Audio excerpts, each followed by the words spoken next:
the net change in the differentiable function f of x over an interval ab is the integral of its rate of change. So that is the integral from a to b of f prime of x dx equal to f of b minus f of a.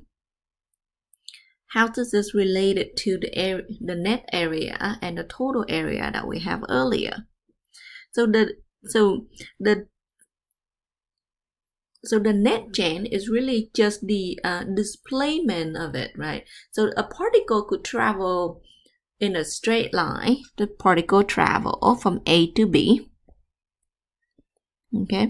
Well, this particle, see, it can go from A, and then it suddenly change the direction at some point. So it would mean it go back to the negative direction, and then it go all the way back to B. The net change does not account for the negative distance, right? So it's just the total distance in this case. It just add up. It doesn't really it doesn't count the negative distance that the particle moving backward in this case. So in a sense, that distance is negative. You can't really have a negative distance, but because you're going backward, and in this case, the distance have the negative sign.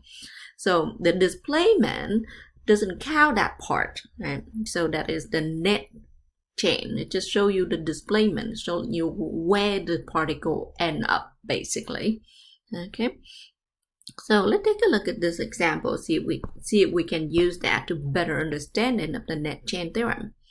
A particle moves along a straight line, so its velocity at time t is v of t equal t squared minus t minus 6, and this velocity is measured in meter per second. We want to find the displacement of the particle during the time period from 0 to 4, but when we calculate, so s of t is equal to the integral from 0 to 4 of v of t, that is t squared minus t minus 6 d of t. So 1/3 t cubed minus 1/2 t squared minus 6 t. And this evaluate from 0 to 4. This equal to 1/3 64 minus 1/2 16 minus 24, and this equal to negative 32 over 3 meter. So then this saying that this particle is end up in the negative position of wherever it started. So it's just saying it's on the left of the starting point. Okay. So here you can see that the displacement velocity is negative. So what happened when we try to calculate the total distance, find the distance traveled during this time period? Let's take a look at where is v of t equal to 0. V of t equal to t squared minus t minus 6. This is t minus 3 and t minus 2. Let's say v of t equal to 0 at t equal 2 and at t equal, this is a plus 2, t equal negative 2 and t equal 3. So the graph of this function gonna look like this, and I'm not gonna make it to scale. So this is the negative 2, this is 3. Because of this function is a quadratic and it open up, so we're looking at something look like this, right? So in the interval from 0 to 4, v of t is less than 0 from the interval 0 to 3. V of t is greater than 0 in the interval from 3 to 4. Okay. So then the total distance traveled s of t is equal to, and we noted that from 0 to 3, it is v of t is negative, it's below the x-axis, so we need to account for that, and we will take this as the absolute value absolute value of the integral from 0 to 3 of v of t dt plus the absolute value of the integral from 3 to 4 of v of t dt. So this is absolute value of 0 to 3 of t square minus t minus 6 dt plus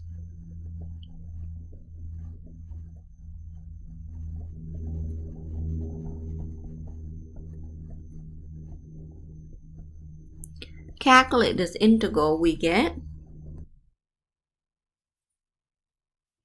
49 over 3 meter. So this is the total distance both in the positive and negative direction. Now, some different interpretation of the net change theorem.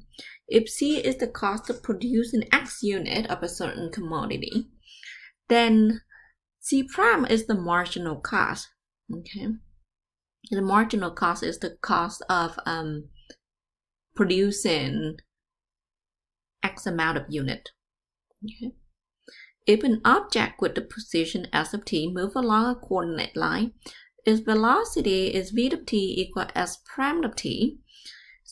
So the integral of velocity is the displacement over the time interval t1, t2, and the integral of the speed of v of t is the total distance traveled over the time t, over the interval t1, t2. As we can see in the previous problem, the displacement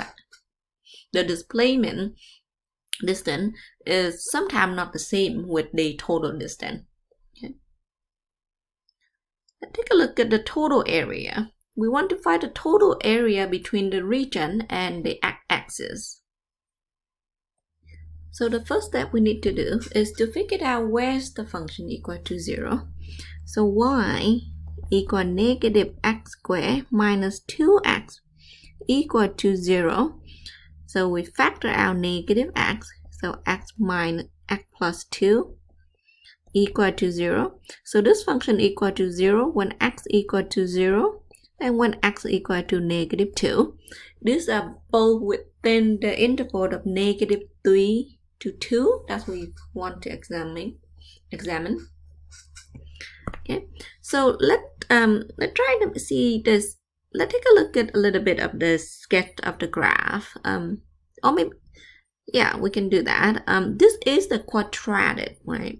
And so it open downward in this case because we have a negative coefficient. So we have 0, and this is say negative 2. And the graph gonna look like this. So here y is positive is in interval of negative 2 to 0. Y is negative interval of negative 3 to negative 2 union with 0 to 2. This meant the total area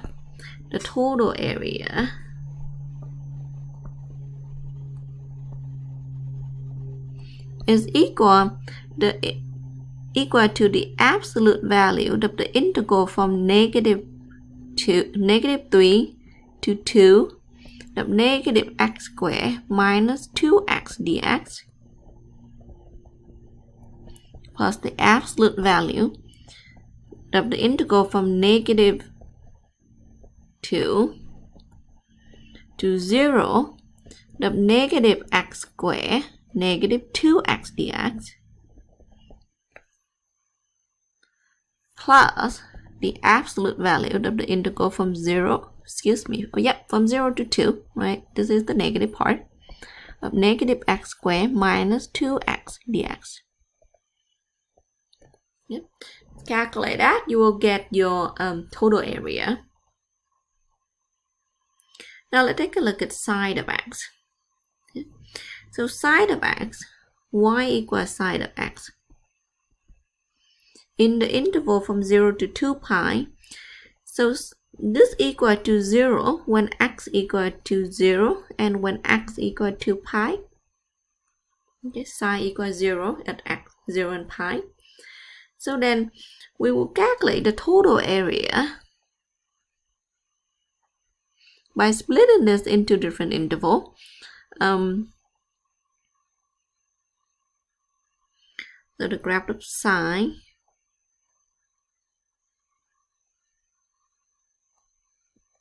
two pi over 2, 3 pi over 2, right? And the graph look like this.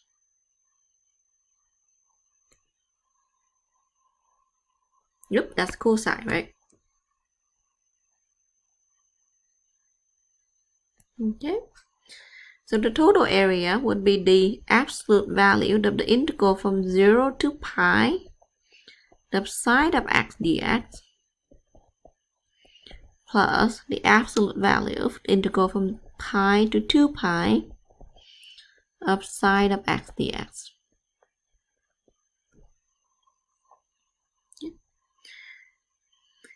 Okay, so let's take a look at this next problem. What is wrong with this following calculation?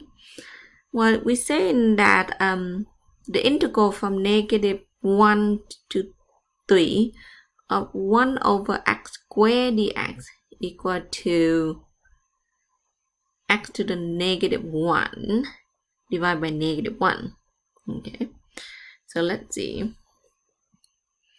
Let capital F of x, capital F prime of x equal 1 over x squared. Okay. Note that so then this means here this function is undefined. This undefined at x equal to 0, and we can see that we have the asymptote gonna look like that. Now this function is not integrable. Okay, this is not integrable.